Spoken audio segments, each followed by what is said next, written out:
welcome to our vlog. So ayan guys, nandito po tayo sa may ukay-ukayan, pero ito ang pwesto nila, hindi po ito sa ukay. Ito po ay, saan ba ito sa Sis Roda? Manamasok. Manamasok, pero hindi ito sa ukay Hindi nga, manamasok nga. Ayan. O yan. Ayan guys. Diyan daw, hindi na pinipinta. Sa Sabi niya. ibang sok daw yan, ibang Ay, siya. ba? Ayan guys, nandyan na yung mga kasama ko, mahilig sa mga ukay-ukay.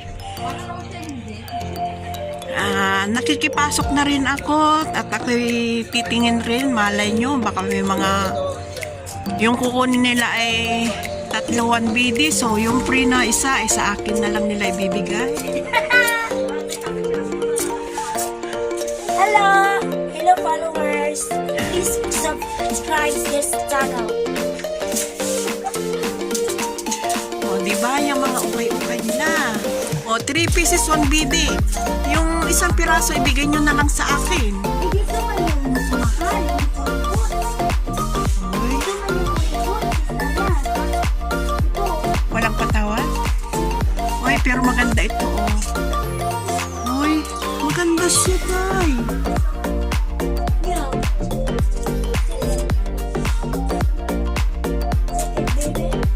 Take it, baby. Take it, baby. Take it.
muna yung mga kasama ko dun sa may upay-upayan kasi pupuntahan ko yung isa kong mga kaibigan nagyayaya sa akin dun sa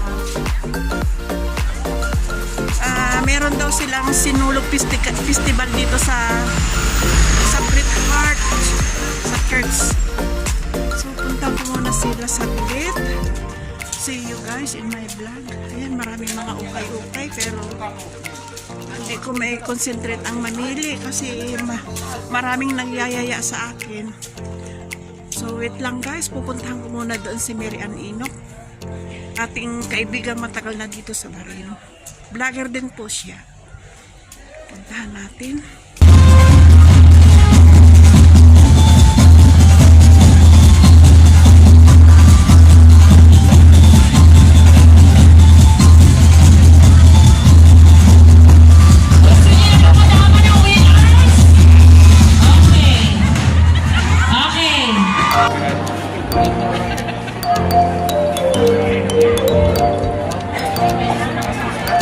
Global Bisdak, one representative. Next is the Guardians Tribe Bahrain. Palakpakan naman po natin sila. Next is first and Legion of Mary Sinulog Group. Salamat for your excellent performance. Lahat kayo, you did your best. We salute you Give for your, that. give yourselves a round of applause. Yeah. Yes, pangarap ko next time ako hindi na mag-MC. Sasayaw na rin. Joke lang. And as we call your group, kailangan po namin ng representative each group lang. Certificate of Appreciation proudly present in recognition of your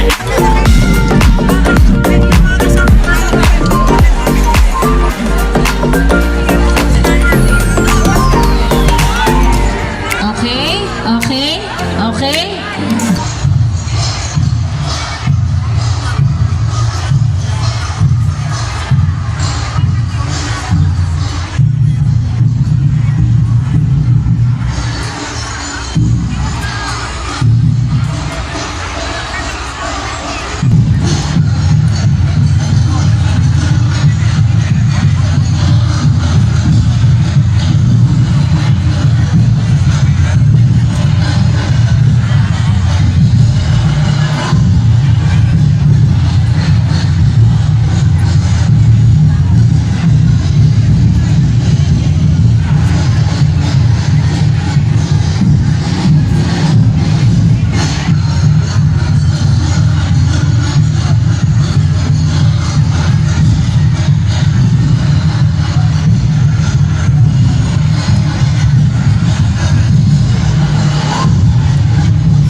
Okay, also we'd like to acknowledge and thank you yung Vermont 2025 Mr. Marlon and Mrs. Emily Gumana, represented by Mr. Herman and Mrs. Alma Valenzuela, Mr. René Bio and Mrs. Puraline Fiel, Mr. Nick John and Rosary Popo. and Mr. Miss Edel, Kaliling Avis, and Miss Margie Cristobal.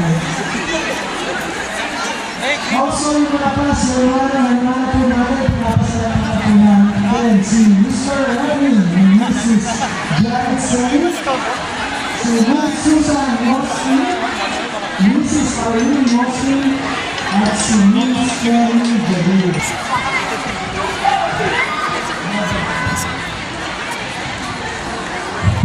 So, we would like to acknowledge and say thank you po sa gold donors, Miss Susan Mosley, Mrs. Arlene and Mr. Lester Mosley, and Mr. Edwin and Mrs. Janet Say, National Development Side, and kapatid ko, Mr. Greg and Mrs. Helen Ventura, Mr. Jojo and Mrs. Jerry Canlas, Mrs. Ellen Ramos, Barel Sabigan, Mr. Eagle Scout, and Mr. Eduardo Hernandez. Okay, are you ready to watch these next performers?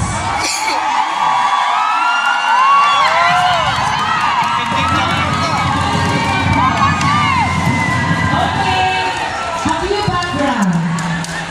The story of Princess Juana and the veneration of the child Jesus in Panay. Organizer mo. This story of Princess Juana, this story tells of Princess Juana, a Panay chieftain's daughter, who initially raped her. Princess Juana became a fervent believer in Christianity and led her community in embracing the new faith. The Santo Niño became a central figure in the religious practices, symbolizing spiritual rebirth and unity. The story highlights how the introduction of Christianity to the Philippines, while initially met with resistance, eventually became deeply ingrained in the culture, as evidenced by vibrant festivals like Binagyang and Ati-Atihan. Their choreographers, Mr. Roderick Salido and Mr. Jesse John Rascarin, drum leaders, Mr. Erwin Palacios and Mr. Reggie Abelio. Acknowledgement also to their KIB President, Mr. John Pastrana, KIB Chairman, Mr. Melcher Asano, KIB Board of Directors and Officers, ATBC Management, ATBC Warriors, KIB Drummers. This group of performers, sila po, FYI lang, sila po yung defending champion last